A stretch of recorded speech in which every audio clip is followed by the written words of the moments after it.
What's going on, everyone in YouTube world? It's the Cockney biker. I hope you're all having a fantastic day.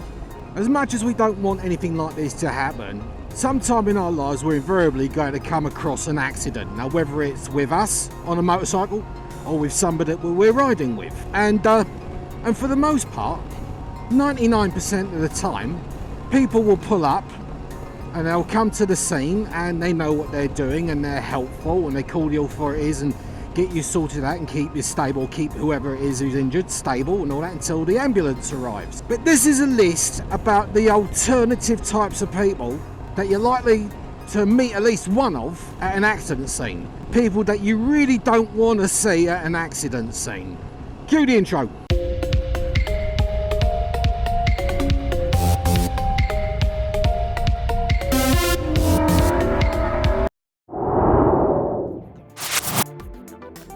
First person that you don't want to see is a bad witness.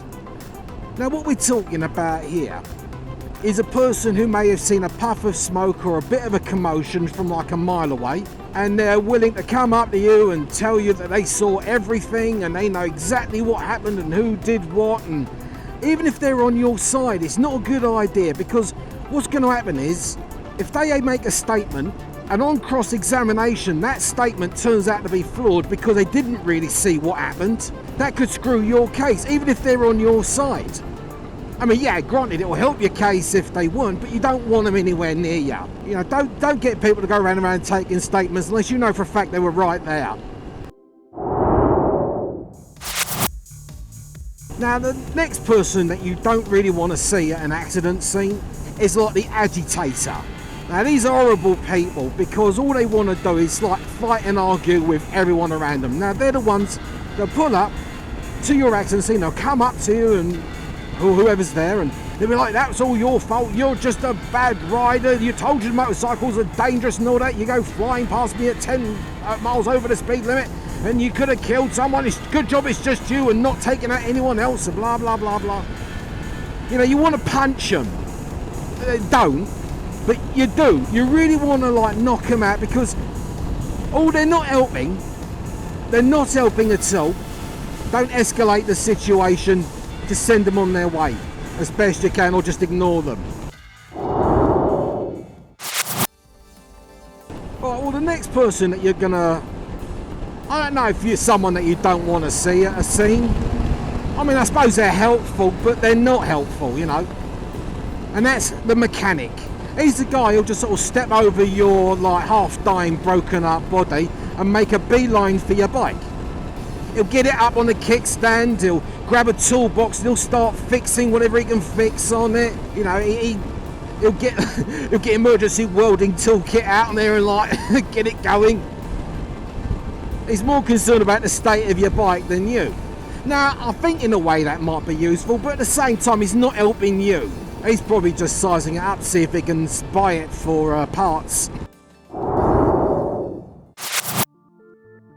Now, this next person could actually make things worse, and that's the religious nut. Now, I'm not having a dig at religions or anything like that, but this is the person who's not going to do anything except try to save your soul. Now, they'll pull up and they'll see what's going on, and then they'll start saying, oh, we need to pray for him. Oh, will you join me in prayer? Are you a Christian? Would you like to give a confession? You know, there's this planet called Kolob. You know, they'll start talking about that sort of thing, and they'll start doing the whole prayer ritual. They're not helping. You need to tell them to get in their motor and be on their way. Jog on. The next type of person you don't really want anywhere near you or anywhere near the scene is the Nosey Parker. These are the people who've absolutely got nothing to do whatsoever with what happened, or are in no position or not able to help in any way. So what they're doing is they just stand about 6 feet, 7 feet away and they just sort of gulp. They just want to see something gruesome, you know. Get their cell phones out and like upload it to Facebook or something. They want to see something gory. I don't know. I suppose that if you were to tell them to like, you know, call 911 or grab like the trauma kit from a saddlebag of someone else's bike, that might be helpful in that way, but otherwise they're not much use to anyone.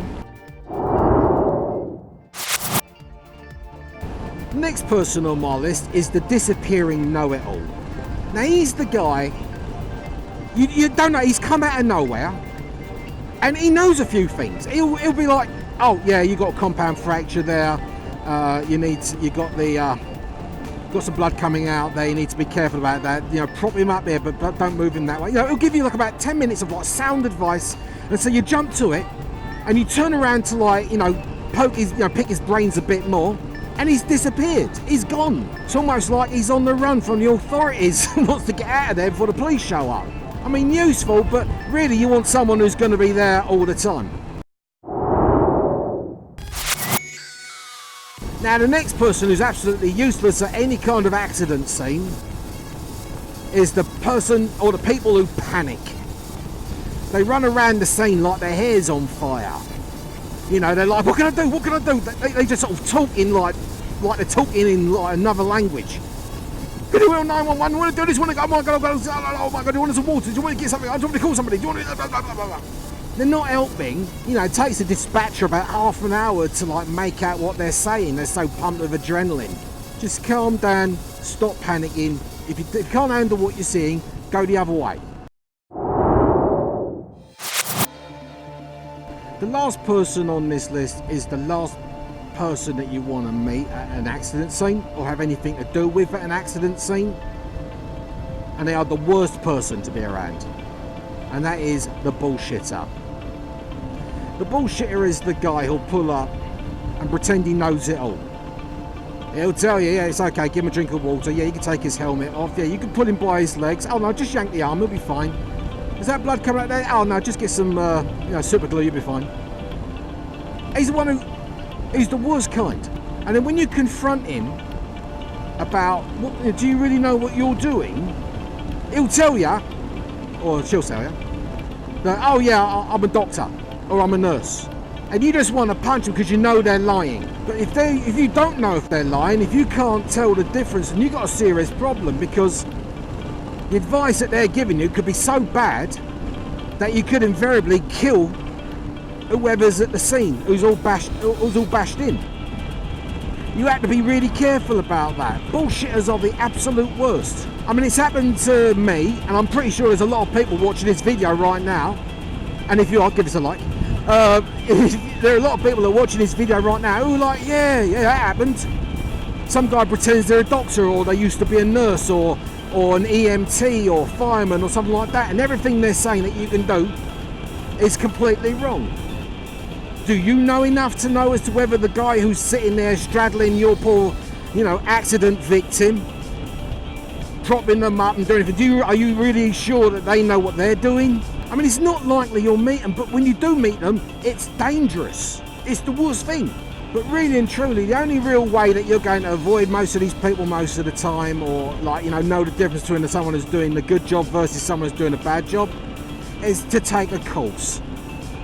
Now, I'm pretty sure that local EMTs, hospitals or something like that, they'll hold a weekend course where you can deal with trauma, where they can teach you about to spot the difference between someone who's going to be all right versus someone who could be hemorrhaging, or, and what to do in the case of an accident, to at least make sure that there's a maximum chance that this person's going to be all right. There's lots of courses that I'm going to take up a course. Now, the last time I did anything to do with trauma and all that was just like the CPR. That's all I need to say. That's all I've got there. That's my list of the 8 alternative types of people that you don't really want to see at an accident scene. If you like this video, give me a thumbs up. If you're new to this channel, hit the subscribe button. It's just down there, or down here somewhere. And there's some more videos hovering around somewhere. In the meantime, you take care of yourselves. You mind how you go. Ride safe. And as always, laters.